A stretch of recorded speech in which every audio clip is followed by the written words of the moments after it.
സൈറാംജി, ഈ മനുഷ്യന് അറിയേണ്ടത് ഭാഗ്യനിർഭാഗ്യങ്ങളാണ്. എല്ലാവർക്കും ഭാഗ്യമുണ്ടോ എനിക്ക് എന്നാണ് സാധാരണഗതിയിൽ ചോദിക്കാറ്. അങ്ങനെ നിരവധി പേർ ചോദിച്ചിട്ടുണ്ടാകും അല്ലേ? തീർച്ചയായിട്ടും. അപ്പം ഭാഗ്യരേഖ, ഫോർച്യൂൺ ലൈൻ എന്ന് പറയുന്ന ഒരു രേഖയെക്കുറിച്ച് കേട്ടിട്ടുണ്ട്. അത് എന്താണ്? അത് ഏത് രീതിയിലാണ് അത് ഫങ്ഷൻ ചെയ്യുന്നത്? ജയ് സൈറാം. ഫോർച്യൂൺ ലൈൻ അല്ലെങ്കിൽ വിധിരേഖ. വിധിരേഖ എന്ന് പറയുന്നത് സാധാരണ ഒരു വ്യക്തിയുടെ കയ്യിലെടുക്കുകയാണെങ്കിൽ അവരുടെ മണിബന്ധത്തിൽ നിന്ന് തുടങ്ങി അവരുടെ സാറ്റേൺ മൗണ്ട് വരെ പോകുന്ന ഒരു വ്യക്തമായ ക്ലാരിറ്റി ഉള്ള ഒരു നേർരേഖയാണ്. ശനിമണ്ഡലത്തിലൂടെയാണ് അത് കടന്നു പോകുന്നത്. ശനിമണ്ഡലത്തിൽ നിന്ന് ശനിമണ്ഡലത്തിൽ എത്തിച്ചേരുന്നു എന്നുള്ള രീതിയിലാണ് ഞാൻ പറയുന്നത്. അത് മണിബന്ധത്തിൽ നിന്ന് തുടങ്ങി മണ്ഡലത്തിൽ എത്തിച്ചേരുന്ന ഒരു രേഖയാണ്. വളരെ ഒരു നമുക്ക് പവർഫുൾ ആയിട്ടുള്ള ഒരു ഫോർച്യൂൺ ലൈൻ അല്ലെങ്കിൽ വിധിരേഖ എന്ന് പറയുന്നത്. അപ്പോൾ വിധിരേഖ ഇല്ലെങ്കിൽ അവർക്ക് ജീവിതത്തിൽ വേറെ കാര്യമില്ലേ എന്നൊന്നും ചോദിക്കുന്നതിൽ കാര്യമില്ല. കാരണം വിധിരേഖ ഉണ്ടെങ്കിലുള്ള ഫലത്തെക്കുറിച്ചാണ് പറയുന്നത്. വിധിരേഖ ഇല്ലെങ്കിൽ പോലും അവർക്ക് വിധി ഉണ്ടാവും, അവർക്ക് കാര്യങ്ങളുണ്ടാവും. പക്ഷെ വിധിരേഖയ്ക്ക് ചില പ്രെഡിക്ഷൻസ് ഉണ്ട്. അതാണ് ഞാൻ പറയുന്നത്.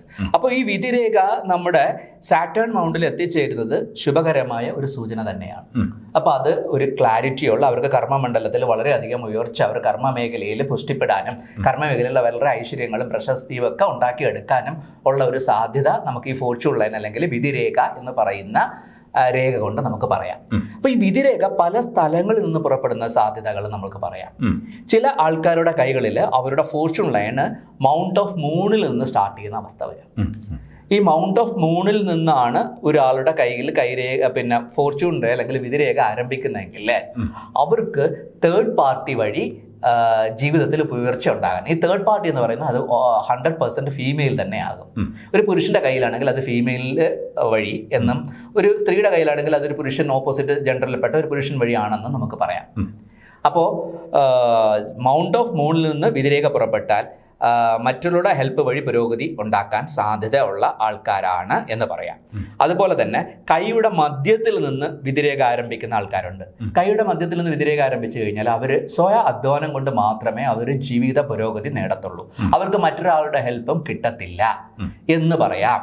അതോടൊപ്പം തന്നെ ഇവർക്ക് അവരുടെ ഈ മേടരാശിനി എന്നൊക്കെ നമുക്ക് വേണമെങ്കിൽ പറയാം. മേടരാശിനി എന്ന് വിധിരേഖ ആരംഭിച്ചു കഴിഞ്ഞാൽ അവർക്ക് കുടുംബത്തിനുള്ളിൽ ശത്രുത ഉണ്ടാകാനുള്ള സാധ്യതയും നമുക്ക് ഹസ്തരേഖാശാസ്ത്രം പറയുന്നുണ്ട്. പിന്നെ നമുക്ക് അവർക്ക് ഈ പറയുന്ന രേഖ അവരുടെ മൗണ്ട് ഓഫ് വീനസിൽ അല്ലെങ്കിൽ ശുക്രമണ്ഡലം ആരംഭിച്ച വിവാഹ ശേഷം ജീവിത പുരോഗതി ഉണ്ടാകുന്നവരിൽ ഇത് കാണുന്നുണ്ട്. പലരുടെയും ഈ ഫോർച്യൂൺ ലൈന് ചില ആൾക്കാരുടെ കയ്യിൽ അവരുടെ ഹെഡ് ലൈനിന്റെ മേളിൽ നിന്നായിരിക്കും തുടങ്ങുക. അപ്പൊ അങ്ങനെ തുടങ്ങുകയാണെങ്കിൽ അവർക്ക് ജീവിതത്തിൽ ഒരു മധ്യകാലത്തിന് ശേഷമായിരിക്കാം ജീവിത പുരോഗതി ഉണ്ടാകുന്നത്. ചില വ്യക്തികളിൽ അവരുടെ ഹാർട്ട് ലൈന് മേളിൽ നിന്ന് മാത്രം തുടങ്ങുന്ന വിധിരേഖയും കാണുന്നുണ്ട്. അവർക്ക് ജീവിതത്തിൽ 50 വയസ്സിന് ശേഷമായിരിക്കാം ജീവിത പുരോഗതി നേടുന്നത്. അപ്പോൾ ചില വ്യക്തികളിൽ നോക്കുകയാണെങ്കിൽ ഈ വ്യതിയാനങ്ങളെ കുറിച്ച് നമുക്ക് പറയുകയാണെങ്കിൽ ഈ വിധിരേഖ സ്പെസിഫിക്കലി ഒരു പർട്ടിക്കുലർ സ്റ്റേജ് വരെ വന്നിട്ട് പിന്നെ നമുക്ക് കാണാൻ പറ്റാത്തൊരവസ്ഥ വരികയാണെങ്കിൽ നമുക്ക് അവർക്ക് കൊടുക്കാൻ പറ്റുന്ന അഡ്വൈസ് എന്ന് പറഞ്ഞു കഴിഞ്ഞാൽ അവർക്ക് ഓൾഡ് ഏജിൽ ഫിനാൻഷ്യൽ പ്രശ്നങ്ങൾ വരാൻ സാധ്യതയുള്ളത് കൊണ്ട് ഫിക്സഡ് ഏണിങ്സോ ഫിക്സഡ് ഡെപ്പോസിറ്റോ ഒക്കെ ഉണ്ടാക്കി വെച്ചോളൂ, നിങ്ങൾക്ക് ഓൾഡ് ഏജിൽ പ്രശ്നങ്ങൾ വരാൻ സാധ്യതയുണ്ടെന്ന് കാണിക്കാം. അതുപോലെ തന്നെ 2 ഫോർച്യൂൺ ലൈൻ, അതായത് 2 സോഴ്സ് വഴി ഇൻകം വരാൻ സാധ്യതയുള്ളവർക്ക് ഒന്നിലധികം വിധിരേഖകൾ കയ്യിൽ കാണുന്ന അവസ്ഥാവിശേഷത്തെയും നമുക്ക് കാണാം. അപ്പോൾ ആ രീതിയിൽ നമ്മൾക്ക് വിധിരേഖയുടെ ക്ലാസിഫിക്കേഷൻസ് നമുക്ക് ബേസ് ചെയ്തുകൊണ്ട് ഒരു വ്യക്തി അനലൈസ് ചെയ്തുകൊണ്ട് അവർക്ക് ആവശ്യമായ അഡ്വൈസസ് കൊടുക്കാൻ പറ്റുന്ന രീതിയിൽ നമ്മൾ വിധിരേഖയെ കൊണ്ട് പറയാമെന്നുള്ളതാണ് വിധിരേഖയെക്കുറിച്ച് പറയാനുള്ളത്. അപ്പോൾ അതിനെക്കുറിച്ചിട്ട് നമുക്ക് കൂടുതൽ കാര്യങ്ങൾ വിധിരേഖയുടെ എൻഡിൽ ഒരു വിധിരേഖയുടെ സ്റ്റാർട്ടിംഗ് സ്റ്റേജിൽ അത് 2 ഫോൾഡ് ചെയ്ത് വരികയാണെങ്കിൽ അവർക്ക് വിദേശ വാസ യോഗവും വിദേശത്ത് സെറ്റിൽ ചെയ്യാൻ ഫോറിൻ സെറ്റിൽമെന്റ് യോഗത്തെയൊക്കെ ഹസ്തരേഖാശാസ്ത്രം പറയുന്നുണ്ട്. പുറത്ത് സെറ്റിൽ ചെയ്യാൻ യോഗമുള്ളവരുടെ ഫോർച്യൂൺ ലൈനിന്റെ സ്റ്റാർട്ടിങ്ങിൽ തന്നെ ഒരു പ്രത്യേക രീതിയിൽ 2ആയിട്ട് പിരിഞ്ഞിരിക്കുന്ന ഒരവസ്ഥ. പിന്നെ അതുപോലെ തന്നെ നമ്മൾ സംസാരിക്കുമ്പോൾ എൻ്റെ അടുത്ത് പറയുണ്ടായി ഈ ഫോർച്യൂൺ ലൈനിന്റെ സ്റ്റാർട്ടിങ്ങിൽ ചില വ്യക്തികളിൽ ഈ ഫിഷ് സൈൻ മത്സ്യരേഖ എന്ന് പറയുന്ന ഒരു സാധ്യതാ വിശേഷത്തെ നമുക്ക് അത് നമ്മുടെ മണിബന്ധത്തിലും അല്ലെങ്കിൽ അത് എൻഡ് ചെയ്യുന്നിടത്തുമൊക്കെ ഈ പറയുന്ന മത്സ്യരേഖ, മത്സ്യത്തിന്റെ രൂപം അതായത് ഒരു മത്സ്യത്തിന്റെ ഷേപ്പിൽ അതിന്റെ ടെയിലും അതിന്റെ ഹെഡ് പോലെ വരുന്ന ഒരു ഷേപ്പിൽ ഫോം ചെയ്യുന്ന ഒരു അവസ്ഥ, അത് ഒരു പോസിറ്റീവ് ആയിട്ടുള്ള ഒരു സൈനായിട്ടാണ് ഹസ്തരേഖ ശാസ്ത്രത്തിൽ പറയുന്നത്. പിന്നെ ഈ മത്സ്യത്തിന്റെ ആ ഒരു അതായത് അപ്വേർഡ് ആയിട്ടുള്ള ഫിഷും ഡൗൺവേർഡ് ഉള്ള ഫിഷും ഉണ്ട്. അത് ബേസ് ചെയ്തിട്ട് നമുക്ക് ചില ഡിഫറൻസസ് നമുക്ക് പറയാവുന്നതാണ്. എന്തുകൊണ്ട് മത്സ്യരേഖ കയ്യിലുള്ള വ്യക്തികൾക്ക് ഈ ജീവിതത്തിലെ ഫ്ലോ, അവർക്ക് മുന്നോട്ട് പോകാനുള്ള യാത്രകളിൽ ഒരു സപ്പോർട്ടായിട്ടും അവർക്ക് കാര്യങ്ങൾ ക്രിയാത്മകമായി വിലയിരുത്താനും ചില സമയങ്ങളിൽ അൺഎക്സ്പെക്റ്റഡ് ആയിട്ടുള്ള ഹെൽപ്പ് കിട്ടാനും ഒക്കെ ഉള്ള യോഗവും ഇതുകൊണ്ട് പറയാം. കയ്യിൽ പലതരം സൈനുകളുണ്ട്. മത്സ്യത്തിന് മാത്രമല്ല, ചക്രം, ശംഖ് എന്നൊക്കെ പറഞ്ഞാൽ അതൊക്കെ വളരെ വളരെ റയർ, ഓൺലൈൻ ലാക്സിലൊക്കെ വരാവുന്ന കാര്യങ്ങളാണ്. അപ്പോൾ അതേക്കുറിച്ചിട്ട് നമ്മൾ പറയുകയാണെങ്കിൽ അത് ഒത്തിരി സമയം എടുത്തിട്ട് നമുക്ക് പറയേണ്ട കാര്യങ്ങളായതുകൊണ്ട് ഞാൻ അതിനെക്കുറിച്ചിട്ട് കൂടുതലായിട്ട് പ്രതിപാദിക്കുന്നില്ല. അപ്പം ഈ പുരുഷന്മാരുടെ വലം കൈയും സ്ത്രീകളുടെ ഇടം കൈയുമാണ് സാധാരണ നോക്കുന്നത് എന്ന് കേട്ടിട്ടുണ്ട്. അതിൻ്റെ ഒരു സത്യാവസ്ഥ എന്താണ്? അങ്ങനെയാണോ? തീർച്ചയായിട്ടും കൈകൾ നോക്കുക എന്ന് പറയുമ്പോൾ രണ്ട് കൈയും നമ്മുടെ തന്നെയല്ലേ, അപ്പൊ രണ്ട് കൈയും നമ്മൾ നോക്കണം എന്നുള്ളതാണ്. അപ്പോൾ അതൊരു ലോജിക്കാണ്. രണ്ട് കൈയും നമ്മുടെ തന്നെയാണ്. കാരണം നമുക്ക് രണ്ട് കൈയിലും വരകളുമുണ്ട്, രണ്ട് കൈയിലും മൗണ്ടുകളുമുണ്ട്, എല്ലാം ഉണ്ട്. പക്ഷെ ഇവിടെ നമ്മൾ ക്ലാസിഫൈ ചെയ്യുന്ന എങ്ങനെയാണെന്ന് വെച്ച് കഴിഞ്ഞാൽ, നമ്മൾ അർദ്ധനാരീശ്വര സങ്കല്പത്തില് നമ്മുടെ ശിവൻ മെയിൽ തിങ്സ് വലത് സൈഡും സ്ത്രീ ലെഫ്റ്റ് സൈഡുമായിട്ടാണ് സങ്കല്പം ചെയ്യുന്നത്. അത് നമുക്ക് നാടികൾ എടുക്കുകയാണെങ്കിൽ ചന്ദ്രനാടി, സൂര്യനാടി എന്ന് പറയുമ്പോൾ ഇട, പിങ്കള എന്ന് പറയുന്ന കാറ്റഗറൈസേഷൻ വരികയാണെങ്കിൽ പുരുഷന്റെ പ്രസന്റ് അവസ്ഥ അവന്റെ വലത് കൈ ബേസ് ചെയ്തുകൊണ്ടും എന്താണ് നടന്നുകൊണ്ടിരിക്കുന്നത് എന്നുള്ളത് വലത് കൈ ബേസ് ചെയ്തുകൊണ്ടും, പുരുഷന്റെ ഇടത് കൈ അവന്റെ പ്രീവിയസ് ബർത്ത് അവൻ എന്താണ് വിധിച്ചിരുന്നത് എന്നുള്ളത് അവന്റെ ഇടത് കൈ ബേസ് ചെയ്തുകൊണ്ട് പറയാമെന്നുള്ളതാണ് ശാസ്ത്രം.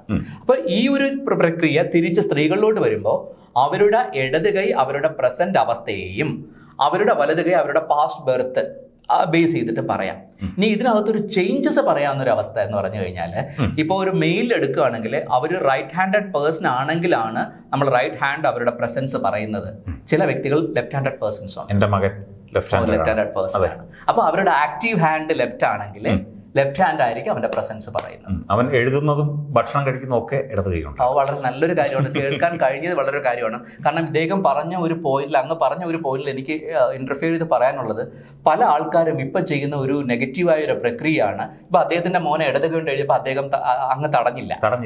പല ആൾക്കാരും ചെയ്യുന്നത് അവരെ തല്ലിയിട്ടും അവരെ വളരെ ഫോഴ്സ്ഫുള്ളി അവരെ വലത് കൈയിലോട്ട് മാറ്റുന്നത്. ഇത് വളരെ തെറ്റായ പ്രവണതയാണ്.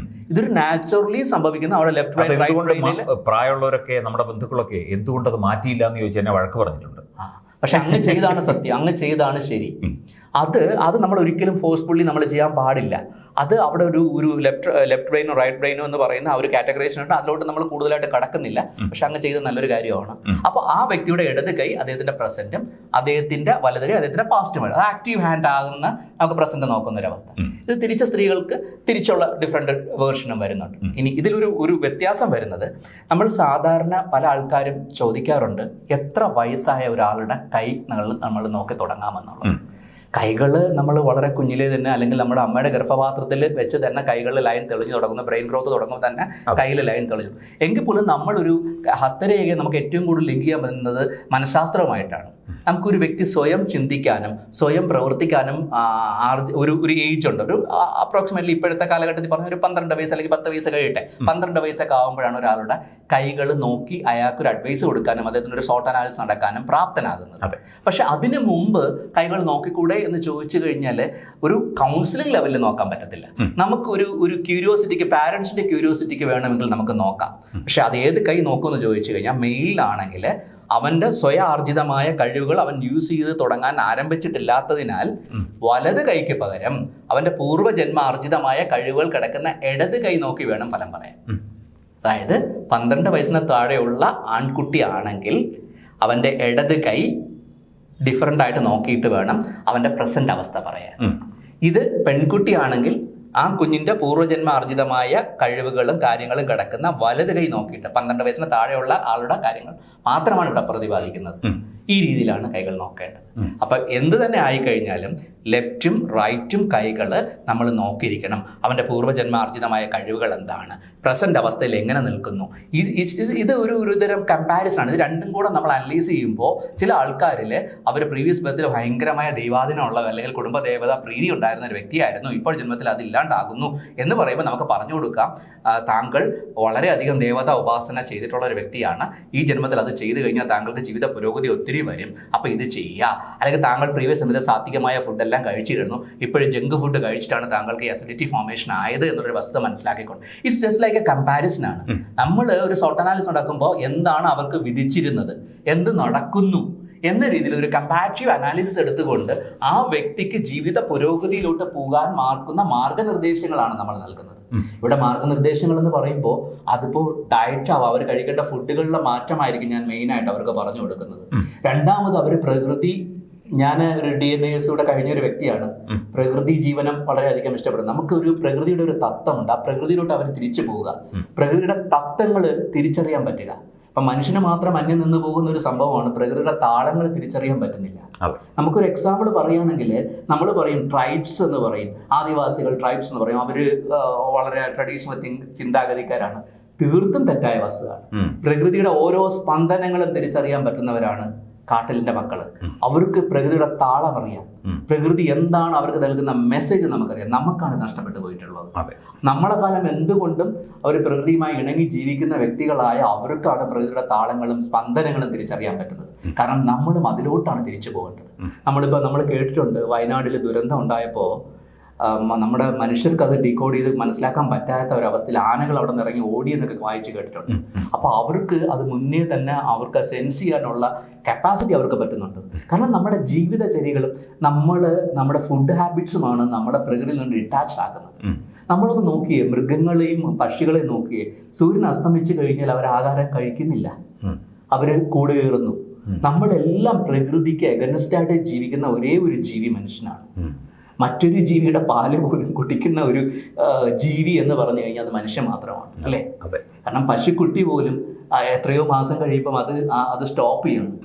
ജനിച്ച് മരിക്കുന്നവരെയും ഈ പാലുകുടി എന്ന് പറയുന്ന ഒരു രീതി ഫോളോ ചെയ്യുന്നത് മനുഷ്യൻ മാത്രമാണ്. അപ്പം അത് മറ്റൊരു ജീവിയുടെയാണ്. പശുവിൻ്റെ ആയുസ് 15 വർഷമാണ്. ഇതൊരു പ്രകൃതിയുമായിട്ട് ബന്ധപ്പെട്ടൊരു കാര്യമാണ്. പക്ഷേ ഇത് ഹസ്തരേഖയുമായിട്ട് ബന്ധപ്പെടുത്തേണ്ട ഒരു അവസ്ഥ ഉള്ളത് കൊണ്ട് ഞാൻ പറയാണ്. കാരണം നമ്മൾ പറയുന്ന എന്താ പറയുക, നമ്മളുടെ സ്റ്റൊമക്ക് ശവക്കല്ലറയാക്കി മാറ്റുകയാണ്. പല ജീവജാലങ്ങളെയും സംസ്കരിക്കുന്ന ഒരു ഏരിയ അല്ല നമ്മുടെ സ്റ്റൊമക്ക് എന്ന് തിരിച്ചറിയണം. അപ്പൊ അവിടെ സാത്വികമായ ഫുഡ് കഴിച്ച് അത് നമ്മുടെ ആഹാരം നമ്മുടെ സ്വഭാവമായി മാറും എന്നുള്ളത് അറിയാമായിരിക്കും അങ്ങനെ. കാരണം അത് നമ്മൾ എത്രത്തോളം സാത്വികമായ ഫുഡ് കഴിക്കുകയും പ്രകൃതിയോട് ഇണങ്ങി, നമ്മളിപ്പോൾ കുട്ടികൾ നോക്കുകയാണെങ്കിൽ ഈ എത്ര കുട്ടികളാണ് ഈ ഭൂമി മാതാവിന് അല്ലെങ്കിൽ പ്രകൃതിയുടെ അല്ലെങ്കിൽ ഗ്രാവിറ്റി പുൾ അല്ലെങ്കിൽ ഗുരുത്വാകർഷണം എന്ന് പറയുന്നത് അവരുടെ കാലുകൾ ഭൂമിയിൽ പതിക്കുന്ന കുട്ടികൾ ഈ കാലത്തില്ല. കാരണം ഷൂ ഇടുന്നു, അവര് പിന്നെ AC ബസ്സിൽ കയറുന്നു, സ്കൂളിൽ പോകുന്നു, വീട്ടിൽ വരുന്നു, വീണ്ടും ചപ്പലിടുന്നു, വീട്ടിൽ നിൽക്കുന്നു, പഠിക്കുന്നു, അടുത്ത ദിവസം രാവിലെ. ഭൂമിയുമായിട്ടൊരു ബന്ധമില്ല. പല അസുഖങ്ങൾക്കും ആങ്സൈറ്റിക്കും ഒക്കെ കാരണം ഭൂമിയുമായുള്ള എർത്തിങ് ഇല്ല. അപ്പോൾ ഇത് ഏറ്റവും നല്ലൊരു മാർഗം, നമ്മുടെ ആങ്സൈറ്റി കുറയ്ക്കാൻ ഏറ്റവും നല്ല മാർഗം, ഏറ്റവും ഫ്രീ ആയിട്ട് ഒരു കാശ് ചിലവും ഇല്ലാണ്ട് നമുക്ക് ചെയ്യാൻ പറ്റുന്ന ഏറ്റവും മനോഹരമായി മാത്രം ചെരുപ്പിടാണ്ട് ഊർജ്ജസ്വലതയുള്ള ഒരു ചെടി നട്ടാൽ പൊടിക്കുന്ന വളർന്നു വരുന്ന ഊർജ്ജസ്വലതയുള്ള മണ്ണിൽ കാല് ചവിട്ടി നിൽക്കുക, സൂര്യപ്രകാശം ശരീരത്തിൽ കൊള്ളിക്കുക, ഇത്യാദി നിസ്സാരമായ കാര്യങ്ങൾ ചെയ്തുകൊണ്ട് തന്നെ നമുക്ക് പല രോഗങ്ങളെയും നമുക്ക് ഓവർകം ചെയ്യാൻ പറ്റുമെന്നുള്ളൊരു വസ്തുത കൂടെ ഇതുമായിട്ട് കണക്ട് ചെയ്ത് എനിക്ക് പറയേണ്ടത്.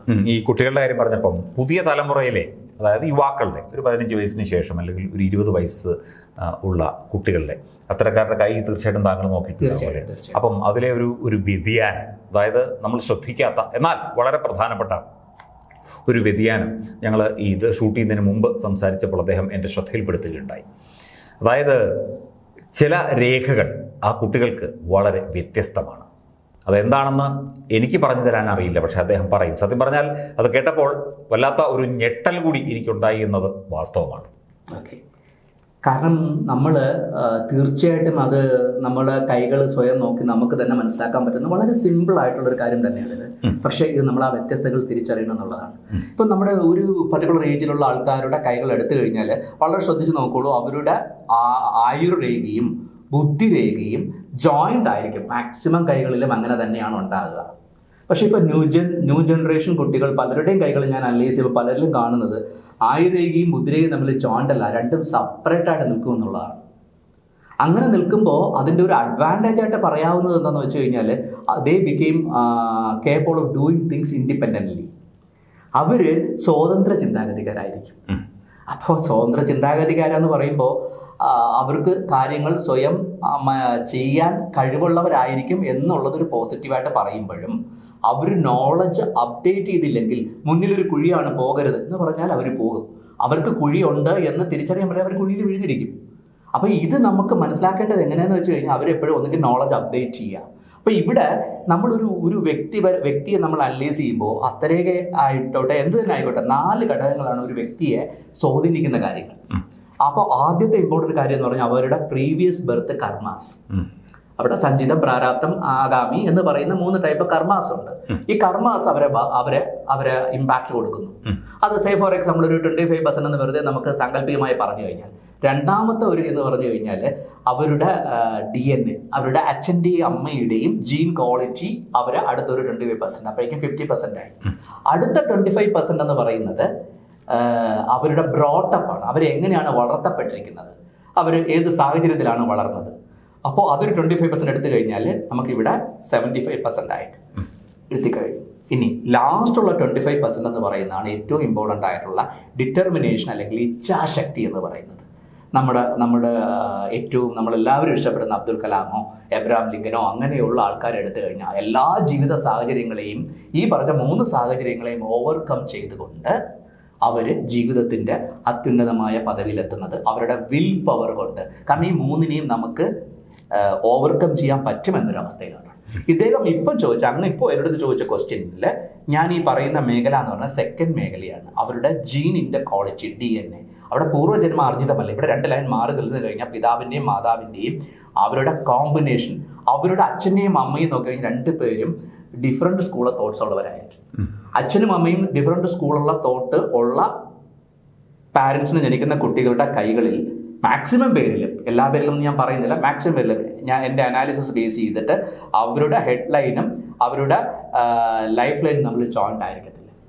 അപ്പോൾ അവർക്ക് കൊടുക്കാവുന്ന നമുക്കൊരു അഡ്വൈസ്, എപ്പോഴും അവർ നോളജ് അപ്ഡേറ്റ് ചെയ്തുകൊണ്ടിരുന്നില്ലെങ്കിൽ അവർ കുഴിയിൽ വീഴാനുമുള്ള സാധ്യതകൾ കൂടുതലാണ്.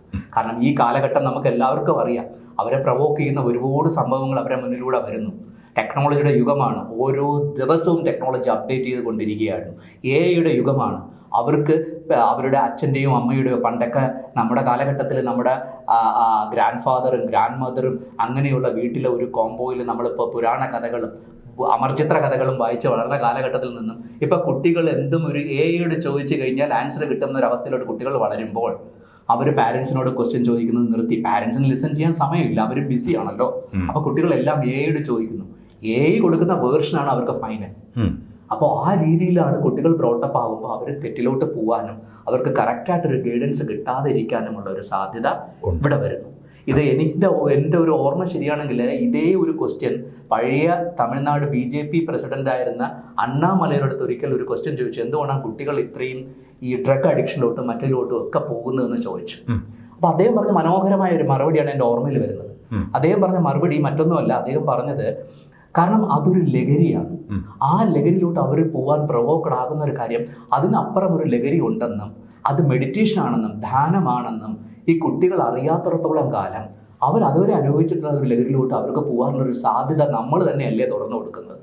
കാരണം അവരുടെ കുഞ്ഞിലെ തന്നെ ഒരു ധ്യാനമാർഗം അല്ലെങ്കിൽ മെഡിറ്റേഷൻ എന്താണെന്നും മെഡിറ്റേഷനിൽ നമ്മൾ കിട്ടുന്ന ഒരു ബ്ലിസ്ഫുൾ സ്റ്റേറ്റ് എന്ന് പറയുന്ന ഒരു സ്റ്റേറ്റ് അവർക്ക് കിട്ടിക്കഴിഞ്ഞാൽ അതിനപ്പുറം ഒന്നുമില്ല എന്ന് അവരെ തിരിച്ചറിയുകയും അവർ ഈ പറഞ്ഞ ആർട്ടിഫിഷ്യലി ഒരു മിനിറ്റിൽ അല്ലെങ്കിൽ ഒരു സ്പാർക്ക് ഓഫ് സെക്കൻഡ്സിൽ കിട്ടുന്ന പ്ലഷർ കിട്ടുന്ന ഈ സാധനങ്ങളോട്ട് കുട്ടികൾ പോകാതിരിക്കുകയും ചെയ്യും. അപ്പം നമ്മൾ പറഞ്ഞു വരുന്ന വേറൊന്നുമില്ല, നമ്മൾ കൈകൾ നോക്കി കാര്യങ്ങൾ മനസ്സിലാക്കി കഴിഞ്ഞു കഴിഞ്ഞാൽ ശരിക്കും നമ്മളുടെ സ്പിരിച്വൽ തലത്തിലോട്ട് നമ്മൾ കുട്ടികൾക്ക് പോകാനുള്ളൊരു സാധ്യത നമുക്ക് തുറന്നു കൊടുക്കുകയാണെങ്കിൽ അവർക്ക് ഈ പറഞ്ഞ തെറ്റുകളിലോട്ട് പോകാനുള്ള സാധ്യതകൾ കുറവായിരിക്കും. കാരണം കുട്ടികൾ വ്യത്യസ്തരാണ്. അത് അവരുടെ കുറ്റം കൊണ്ടല്ല. കാരണം ഇത് അവരുടെ മാതാവിൻ്റെയും പിതാവിൻ്റെയും ഡിഫറെൻറ്റ് സ്കൂൾ ഓഫ് തോട്ട്സിൽ വരുമ്പോൾ ജനിക്കുന്ന കുട്ടികൾക്ക് ഇങ്ങനെ ഒരു പ്രശ്നവും വരാനുള്ള സാധ്യത എൻ്റെ അനാലിസിസിൽ ഒത്തിരി എടുത്ത് കണ്ടിട്ടുണ്ട്. ഇതെല്ലാം നല്ല കൗൺസിലിങ്ങിലൂടെയും നല്ല അവർക്ക് പറഞ്ഞ് അവർക്ക് കാര്യങ്ങൾ വ്യക്തമാക്കിക്കൊണ്ടും അവർക്ക് മനസ്സിലാക്കി കൊടുത്തുകൊണ്ട് മുന്നോട്ട് പോകാനുള്ള സാധ്യത മാത്രമേ നമ്മുടെ മുന്നിലുള്ളൂ എന്നുള്ള സത്യം കൂടെ തിരിച്ചറിയുക. തീർച്ചയായിട്ടും വളരെയധികം നന്ദി. കാരണം അദ്ദേഹം ഒരു ഹസ്തരേഖ ശാസ്ത്രജ്ഞൻ, അല്ലെങ്കിൽ അതിൻ്റെ പ്രാക്ടീഷണർ, ഗവേഷകൻ മാത്രമല്ല, അദ്ദേഹം ഒരു സാമൂഹ്യ നിരീക്ഷകൻ കൂടിയാണ്. അദ്ദേഹം പറയുന്ന കാര്യങ്ങളൊക്കെ തന്നെ 100% പോസിറ്റിവിറ്റിയെ നമുക്കെങ്ങനെ പുൽകാം, അത് ഏത് തലമുറയിൽപ്പെട്ട ആൾക്കാർക്കായാലും അങ്ങനെ നമുക്കതിലേക്ക് ജീവിത വിജയത്തിലേക്ക്, സമ്പൂർണ്ണമായ ജീവിത വിജയത്തിലേക്ക് നടന്നെടുക്കാം എന്ന ഒരു സന്ദേശം കൂടി അദ്ദേഹത്തിൻ്റെ വാക്കുകളിൽ നമ്മൾ കണ്ടു. ഇത് സായിറാം പി സഞ്ജീവ് ജി. അദ്ദേഹത്തെ നിങ്ങൾക്ക് വിളിക്കാം, അദ്ദേഹത്തോട് സംസാരിക്കാം. തീർച്ചയായിട്ടും അദ്ദേഹത്തിൻ്റെ കൺസൾട്ടേഷനൊക്കെ തന്നെ അവൈലബിൾ ആണ്. അദ്ദേഹം ഒരുപാട് കാര്യങ്ങൾ ഈ രീതിയിൽ ഹസ്തരേഖ എന്നതിൽ ഉപരി നമ്മുടെ ജീവിതക്രമവുമായി ബന്ധപ്പെട്ട കുറേ കാര്യങ്ങൾ കൂടിയാണ് പുതിയ തലമുറയ്ക്ക് ഉൾപ്പെടെ അദ്ദേഹം നമ്മളിലൂടെ സംവേദനം ചെയ്തത്. അദ്ദേഹവുമായി സംസാരിച്ചിരുന്നാൽ എത്രയോ എപ്പിസോഡുകൾ കഴിഞ്ഞാലും പരിപാടി തീരില്ല. അതുകൊണ്ട് അദ്ദേഹം DNA സ്റ്റുഡിയോയിലെത്തി, നമ്മളുമായി സംസാരിച്ചു, പ്രേക്ഷകരുമായി സംവദിച്ചു. അദ്ദേഹം വളരെ കുറച്ച് സമയത്തിനുള്ളിൽ കുറേ കാര്യങ്ങൾ പറഞ്ഞു എന്നാണ് ഞാൻ മനസ്സിലാക്കിയത്. തീർച്ചയായിട്ടും അങ്ങയുടെ കർമ്മ മണ്ഡലത്തിൽ കൂടുതൽ ഉത്സാഹത്തോടെ ദൈവാധീനത്തോടെ മുമ്പോട്ട് പോകാൻ സാധിക്കട്ടെ എന്ന് പ്രാർത്ഥിക്കുന്നു, ആശംസിക്കുന്നു. അങ്ങേക്ക് എല്ലാവിധ ആശംസകളും ഒരിക്കൽ കൂടി നേരുകയാണ്. DNA സ്റ്റുഡിയോയിലെത്തി ഞങ്ങളുടെ പ്രേക്ഷകരോട് ഇത്രയും നേരം ചെലവഴിച്ചതിന് ഹൃദയം നിറഞ്ഞ നന്ദിയും സ്നേഹവും അറിയിക്കുകയാണ്. നന്ദി, നമസ്കാരം, ജയ് സായിറാം.